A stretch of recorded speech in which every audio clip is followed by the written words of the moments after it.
sooner or later. What's up, Stu? Hello, Jim. Welcome back. Oh, thanks. I'm so excited to be back. Back is a good thing Well, tell most me of the this: is time. it you came back to snow, right? Is it snowing down there? Snow and It cold? is getting ready to snow. Yeah, So it we had a is. we have cold weather, uh 18 degrees with a 8-degree wind chill. So Really? we're enjoying the day. Okay. Well, the good news is that I got We're milk in and bread. So, toilet paper. yeah, well, I ordered toilet paper. We got like a year's worth of toilet paper 3 or 4 months ago. So it's, the whole attic is filled with toilet paper and what you call them, paper towels. And I got bread. I got stuff to make bread in the bread maker, and I've got Mm, milk and powdered milk. And so I'm good, wow, forever. man, you are Yeah. prepping for like 2 inches of snow. I've got a theory. Okay. I mean, I've got a real, and this is a legit theory. I think that the grocery stores actually can control the weather, Mm. and they're hooked into those things out that, all the conspiracy people talk about in Alaska. They got that big thing that they say is controlling the weather and stuff. I think that the grocery stores control this, and like their equivalent of Black Friday is snow days. Like the Mm. whole, because remember, okay, think about this for a second. Okay. Remember when we were kids and a snow day, pretty much there had to be sled dogs out in the street before they would let you out for snow. Well, you don't know because you lived in Florida.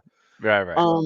But it took an act of Congress and God to get a snow day.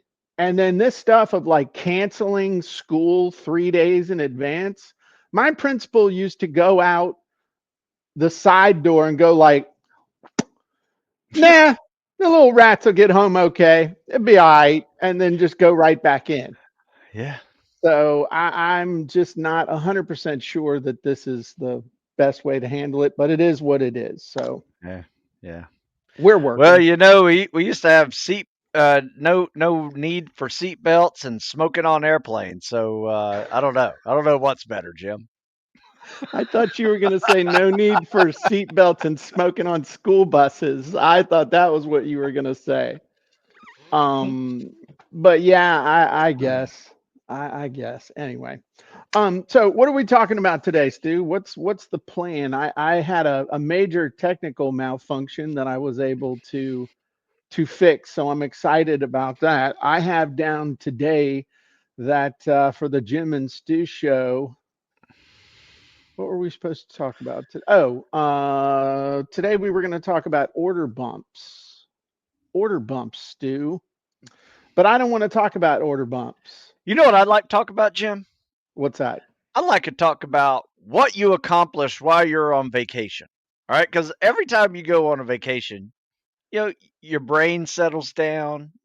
Uh-huh. You get to thinking in the back burner. The back burner becomes front burner ideas, and you Hmm. ruminate on it a little bit. And next thing you Yeah. know, you got yourself a good idea. Yeah. And I actually had several really good ideas. And I'm just going to be really rude right now. I know, in fact, this is just this will let y'all know that this is totally unrehearsed. And you're like, well, then why the hell am I still here? So this is me talking right now. Okay. And I'm walking over to the Starbucks machine and I'm gonna finish making the coffee I was gonna make when the headset stopped working. Um, it's interesting, Stu. When I go on vacation, I actually had a long conversation about this with a friend about why I can get more stuff done, quote unquote, on vacation than when I'm at work, as far as creative stuff. And I actually figured it out this time. Would Hmm. you like to know the secret? That that is why I'm here, Jim. Okay. So I'm pushing the button on the Starbucks machine, but okay. Comes down to the E word, Stu. Expectations. Mm. Now, important word. I expect my coffee will be done here in just a minute. So, what does it take to actually get into a highly creative state and to do what you and I have referred to in the past as mental crockpot cooking, back burner cooking, subconscious mental cooking, all that good stuff, where you give your mind time to actually think about stuff instead of feeling like you have to ram it through and be instantly productive. And it comes Well, down to, oh, I'm sorry. go ahead. I thought you were No, go ahead. asking me that question. No, go ahead. No, I was just going to say where some of my most productive thinking time happens on long car trips by Uh-huh. myself, Uh-huh. right? Where I'm just kind of forced to deal with what's going on in my brain. Uh-huh. Um, Sometimes I do it when I'm swimming laps, Uh-huh. right? Because I'm just kind of bored at looking this black line the whole time. Uh-huh. Um, but yeah, there's multiple after workouts. I come back to my office and I'm in a zone. Yeah. Those are all like my productive thinking hours, I would say, Okay. and how I get into And them. okay. Let me ask a quick question because I had to switch to a different browser. Does my thing look correct? It's not Yeah. mirrored to you or anything. It looks good. Okay. So one of the things that I have found is that I can be more creative as I am able to remove distraction. That's what I thought it was. So Hmm. it's kind of like I'm here, right? And I'm in my little happy place, but there's all these layers of stuff going on between me and this amazing idea or this problem that I want to solve or the solution I want to get to or whatever. And you can peel away the layers of distraction, like maybe it's physical. Okay, maybe it's something in your environment. There are kids screaming or things happening around you. But then again, I don't know if that's true because I can go into a busy coffee shop where people I don't know are running their yaps and talking in a foreign language and other stuff, and I can be instantly very creative. Maybe it's time, time of day. Maybe it's, am I better at creative thinking first thing in the morning? Well, I think it's first thing in the morning. Me But too. yet, whilst on vacation, 4,000 miles away, I had some of my most creative time at the time when I typically claim I am at my worst, Hmm. meaning between 1 o'clock and 6 o'clock at night. If I would tell you that is my crappiest time for being creative. Yet while I was gone, I did some amazing stuff. And so what I realized, at least for me, and what's up, Tanya Taylor? Um, Sent you an email, by the way, through via Nancy. Make sure you get back with me, Tanya. Um, I realized something, that the reason why I'm super creative from like 5 to 7 a.m. is because there's no expectation on my part that anyone should expect to hear from me or Hmm. reasonably expect me to respond to anything. So think about this. So Yeah. I'm in Aruba. I'm on vacation, even though my vacation every single day was literally walking my wife a mile to the casino and then sitting in the Juan Valdez Cafe for up to 8 hours nonstop with like 2 potty breaks, begging the ladies behind the counter to watch my computer so I didn't have to break it down, and sitting there and create and finishing 3 projects that I hadn't been able to get done for the last 3 months. That was my vacation, was sitting there. And you know what? I loved every minute of it, because it's like I told Terry, I'm gonna go, I got some experiments I want to do. And she's like, "Are you working?" Nope. I'm experimenting. No, I'm experimenting. I'm just messing around with some stuff. I'm testing some stuff. And what I realized is that what really affects my ability to be creative, my ability to get into the zone, is it's all internal, which shouldn't be any, but the it shouldn't be Surprise. any Yeah. surprise, but the internal bugaboo is the expectation that I shouldn't be doing this, that I shouldn't be reading this book and devouring it in order to make it a part of my mental wiring now. It's that I can't be working on this genie because I need to check my email, or I need to be doing this because so and so's expecting to hear from me. And yet and here's the thing though, it's kind of like, I remember vividly, I was sitting in my dorm room in 1986 or 87. I don't remember. I think it was 86. And I was fine. I was doing great.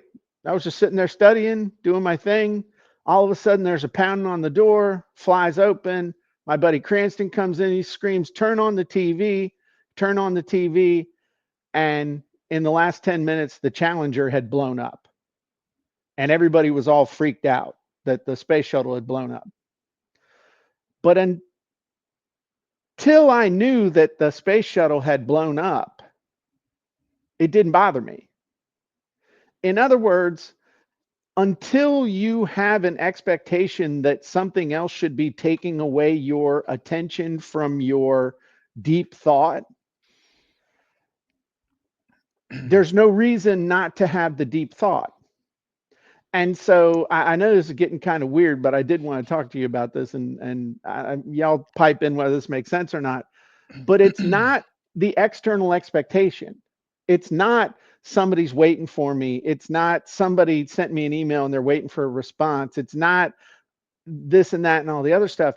It's your expectation that there's something else out there that you should be doing because someone expects that you should be able to, that you should be doing it. And maybe I'm not explaining it No, the right I, way. I got a good way to explain that. I'll bring this home Okay. for you, Jim. Please do. All right. So here's what I do. I don't even make appointments with anybody ever, whether it's a doctor's appointment, a call, or whatever, until after lunch.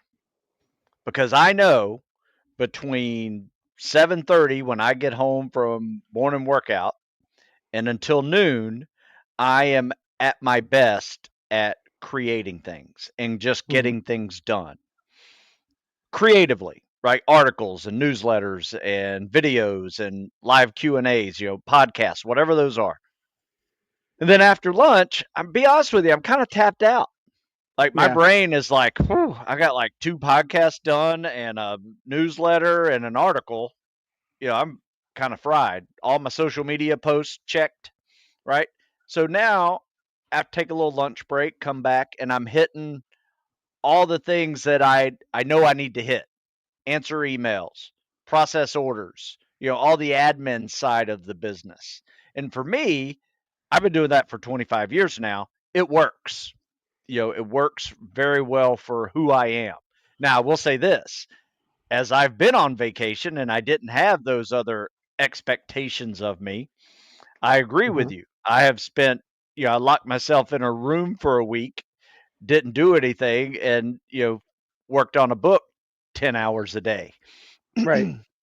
So yeah, absolutely. You can do that for sure. But yeah, you're right. If you can square away those expectations of yourself and of others, you can get things done. So, Yeah. so I hope that And helps. no, and so that brings me kind of to the definite decision that I had made. My life has sort of been organized this way pretty much, but then I make all kinds of exceptions and stuff. And what I realized is that I'm now saying the only exception to this rule is going to be what we're doing right now. But Monday through Friday, nobody should have any expectation, including my internal staff. Hmm. And I've already talked to them about this, so they're like, this isn't like some big bombshell or anything. But nobody should have any expectation of hearing from me before 11 o'clock. Now, that doesn't mean I'm turning into some, bohemian millennial sleeping in and staying up playing Xbox all night and stuff like that. But this is basically my plan is to be at my desk by 8:30, and a lot's happened before 8:30. By the way, Oh, sure. there's been Yeah. working out, meditation, all that good stuff. But showing so from 8:30 to 11, I should be able to do the deep work that I need to do in order to be able to contribute value to the world and know that I'm because I don't want to lose what it's kind of like you go on vacation, you get all squared away on stuff, and then life beats the shit out of you by the time you get home in 48 hours. And Yeah. I'm not doing that this time. I agree. And here's the problem that happens when you don't do that. What you block out that time to focus on Right. stuff, because Right. here, some days I have like a 10:30 meeting or appointment that I couldn't get out of. Yeah, like Right. the So one with me yesterday. yeah, like Jim calling me up at 10:30. Said, "What do you want? I'm busy." No. Um, the what happens is at 9 o'clock, when I have the opportunity to, okay, let's finish this project. I'm like, well, I only have an hour to do it. It's probably going to take me 2 or 3 to finish. Why even get started? Right. Because I got to interrupt myself in an hour and a half. Right. Right. So sometimes that is why I block out that time. Otherwise, it's, I unless think it's going to be a piecemeal way of dealing with a long term project, it, it doesn't always work. so. So anyway, The other thing that I've noticed, and maybe you noticed this as well, and this would be a great thing in the comments. I'd love to hear from you all. Um, a lot of times, though, momentum builds momentum, oh, absolutely. and when hey, it's like strategically, I know like Nancy's waiting on an article from me, so I know I got to get the article done. The article's it's going to get done today. Okay. And so it gets scheduled into the calendar. But when you have the time to get some stuff done, one of two things is going to happen. You're either never going to do it because you're always pushing it off, or hey, during this time I've got to get this done, and your subconscious mind cooks on it. I call it the subconscious crock pot cooking. I know you Oh, call it I, back burner or whatever, yeah. Oh, yeah. and you're shocked at actually how fast you can get something done. Yes. And so, like this morning, and I'm not going to give away too many details about it, but I had an idea while I was in Aruba for something that I think is going to dramatically change copying content and the results that people are going to get. And I cooked on it for a couple days. I said, okay, I know I'm gonna do this. I'm gonna do this. I'm gonna do this. And this morning at 5 o'clock, I was sitting at my computer typing everything up and getting it. And then mentally, I just kind of readjusted everything and said, okay, I got to get these 20 emails out. I got to do this thing. So I'm just gonna push my workout back, till I finished working out at like 9. So I worked out from 7:15 to 9 o'clock, Damn. Nice. or 7:30 to 9 o'clock, whatever it was. But because I know how the parts work, it was very seamless. And I was able to get this thing out and get these invitations sent out to some people and some other things for something special that we're going to be doing. And when the other thing is, and this has been the big theme this year, and it's going to be the theme forever now, do half as much twice as well. And I've been trying to do too much. And so you do twice as much, half as well isn't nearly as good as doing half as much twice as well. That's a good point. And I saw, it's funny, I saw a meme. See if I can pull it up real quick. That I was like, oh my God. Um, and it was, you don't improve your life by doing more. You improve it by doing less of what doesn't matter. Yeah. Damn. I thought that was really good. Damn. So I thought that was so that's kind of what's going on with me right now is instead of saying, okay, how can we make like 8,000 genies? How can we make some genies that make just a huge difference in people's lives? So and how can I make it so it's just like holy crap? So give you an example, and then I'll do you a quick demo, and I'll show you one of the things that I worked on in the Juan Valdez Cafe. Sweet. Which the ladies down there love me, man. I was like petting their little doggies and just said, I'm sorry you're going home. I'll see you next year, man. But what's the most important? What is the most important part of any ad article or anything The offer?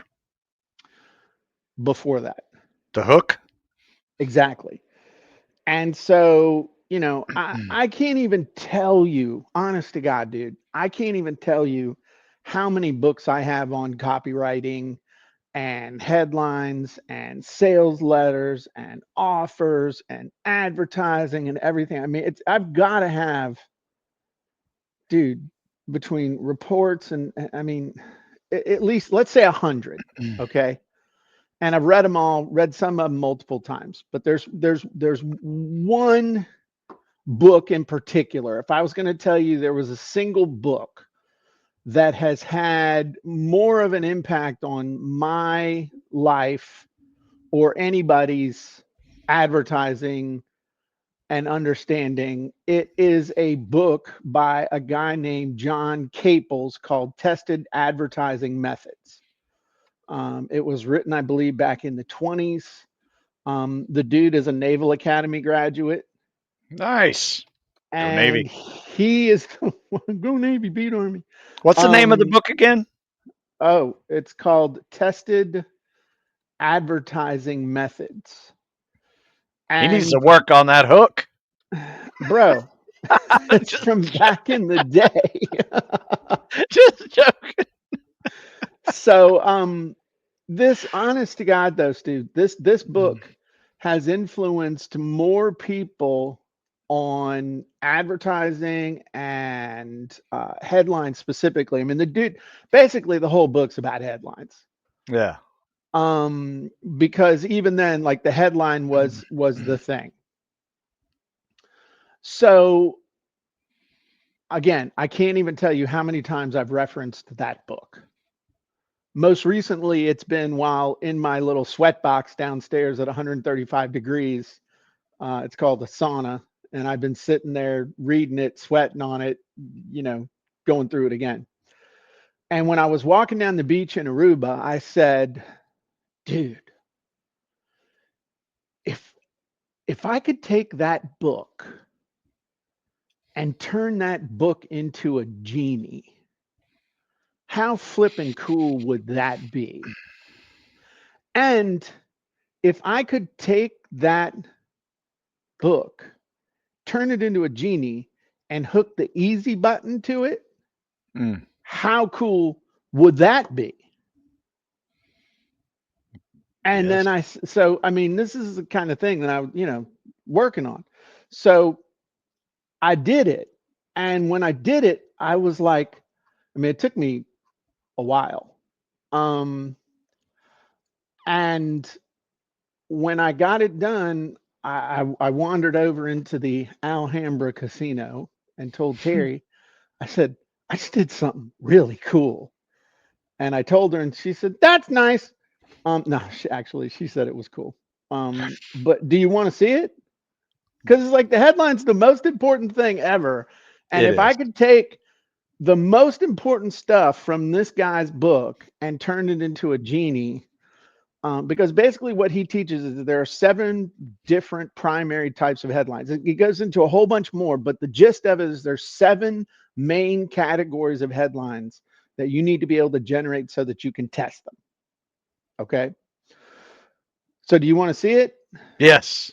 Yeah. Well, whether you want to or not, I'm going to show it to you. So let's see.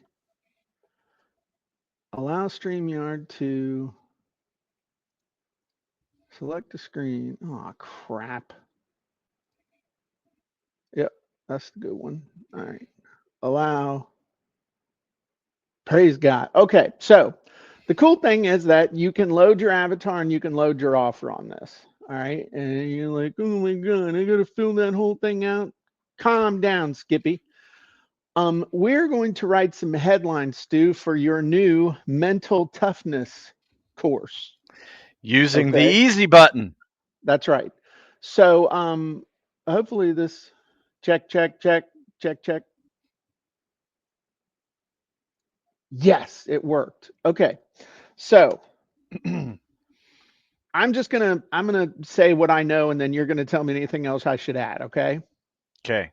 Remember, Okay. What? unbreakable mindset, Okay. the key to mental and physical toughness. Unbreakable mindset. The key to Mental and physical toughness. mental and physical toughness. My name is Stu Smith. I'm a former Navy SEAL, and I teach people how to qualify for and pass some of the most rigorous military training in the world. I have a course called Unbreakable Mindset, the key to mental and physical toughness, that helps people to prepare themselves mentally to meet any physical or other challenge. The reason why they should buy this masterclass now is because it is the magical missing ingredient that determines success or failure in any aspect of life. Plus, I'm running a special right now. All right, so I'm going to click the easy button, and it's going to fill out the goodies, which I don't want to minimize, but I mean, instead of you having to take 20 minutes to go fill out the form, you can go through here. This um, former military or aspiring military personnel. Do you want to change that to like first responders and Yeah, it's military? really anybody, but um, yeah, just people working hard to achieve a goal. Okay. Okay. Um, is a person. Well, and then I'm not really going to change anything else That's because fine. I don't think it's really going to matter all that much on that. Right. Physically, want to be a physically, mentally tough person. Focus, mental preparation for physical or psychological challenges. Develop a strength. Okay, so I'm just gonna let's see. Unbreakable Mindset Masterclass online Hmm. course. How fast can you deliver results? Couple hours. Yes. All right. Reason Act Now exclusive content, personalized coaching. Nah, you get the mindset you need to succeed at anything you want to achieve. Okay, so a couple minutes on that. Stu's like, if these are good, um, uh, hit refresh.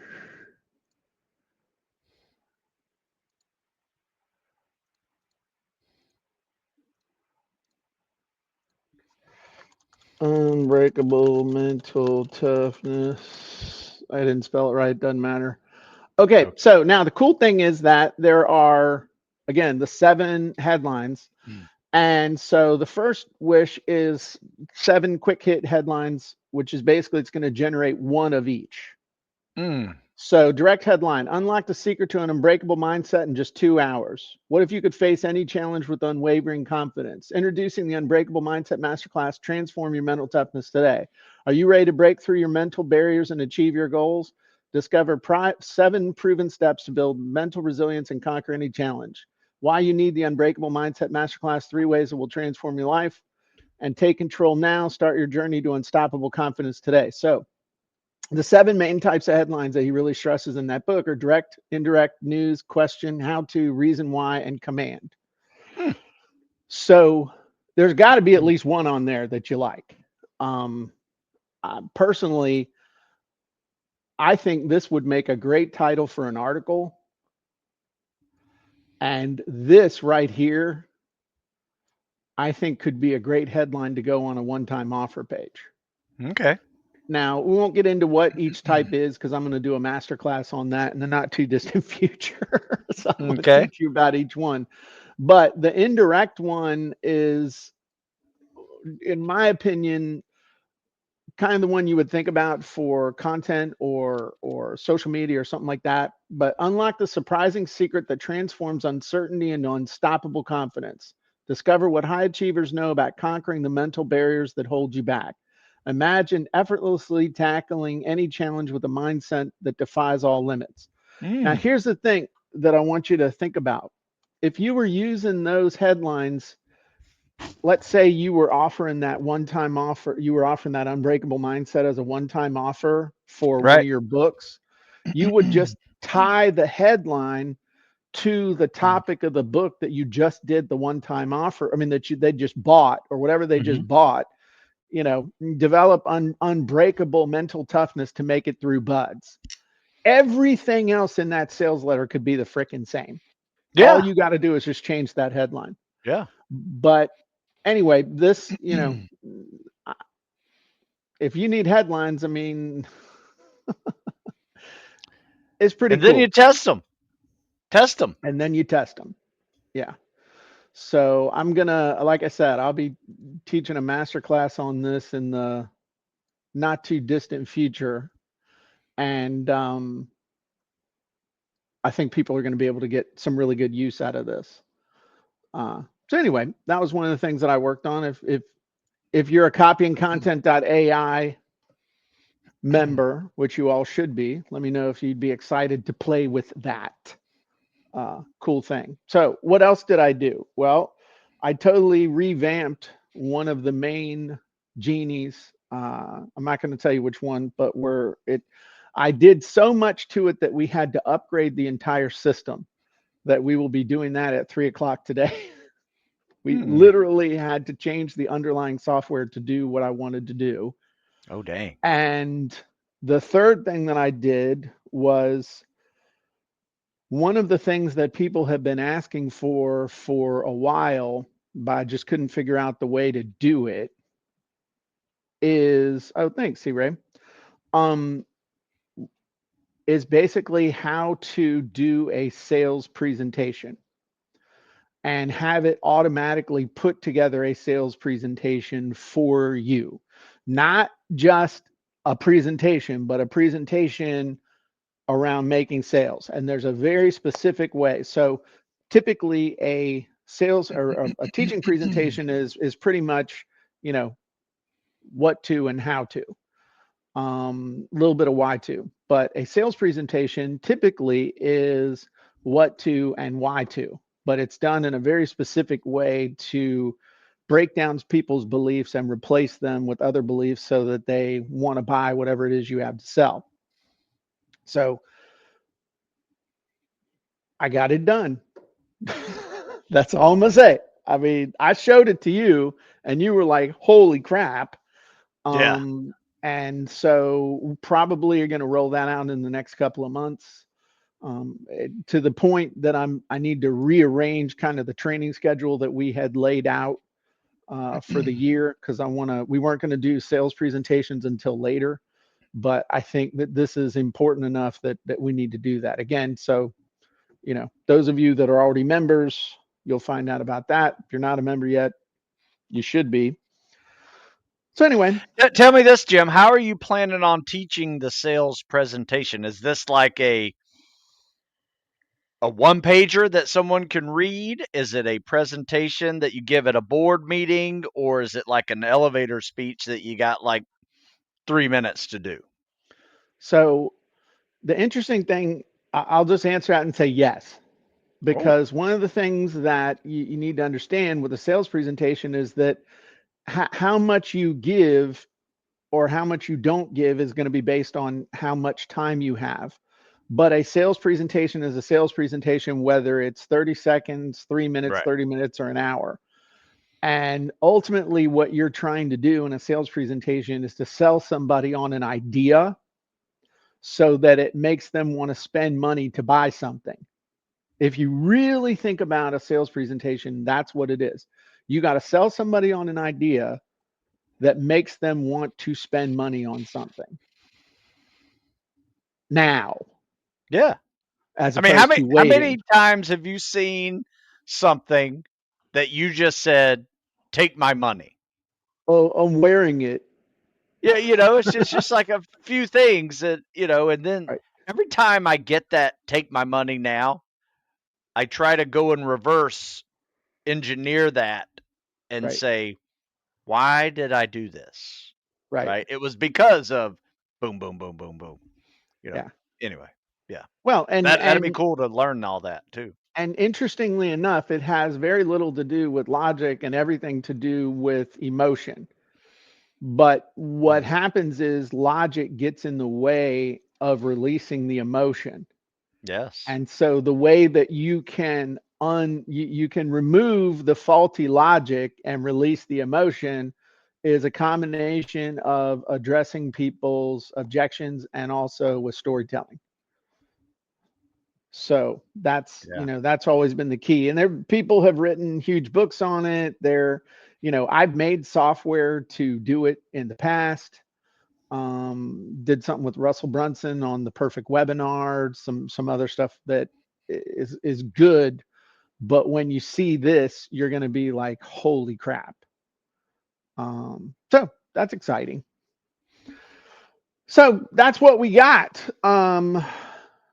I didn't really see any questions or anything. I know this wasn't, I mean, hopefully, those of you that are part of copying content are looking at that ad headlines, Genie going, holy crap, when's it going to release that? And I'll let you know. I may release it next week when we do Sweet. the how to double your sales masterclass, because that is part of how to double your sales. I may do that. So, Ready. well, the other thing we got coming up here in about 15 or so minutes is we got Genie hacking today, Stu. Sweet. We got Genie hacking, which is where we teach the folks how to do amazing stuff with that. And one of the things that what we're going to be talking about today is hacking the secondary reading path. So how you're able to, and I'm going to explain all what the secondary reading path is and how you can manipulate that. And then we're going to look at a couple of my sales letters, and we're going to look at a couple of Stu's. He didn't know that, and, and we're going to talk about how we could make that even better. So those of you who are elite members of copyingcontent.ai, you should have received an email with the Zoom link for that. So we will see you all at the top of the hour. And Stu, if they're not members of copyingcontent.ai, what should they do? They should go to copyandcontent.ai and sign up That's right. And if and they're not join. in good shape, where should they go? They can go to Stu Smith Fitness and I will help them. That's right. StuSmithFitness.com. Yes. All right. All right, everybody. Well, we will see you at the top of the hour for Genie Hacking. Those of you that are members, and if you're not, you should be. And keep your eye out for, I think we might have an invitation for people to come to that masterclass next week. So we'll let you know. All right, everybody. Have a great day. Talk to you soon. Bye-bye.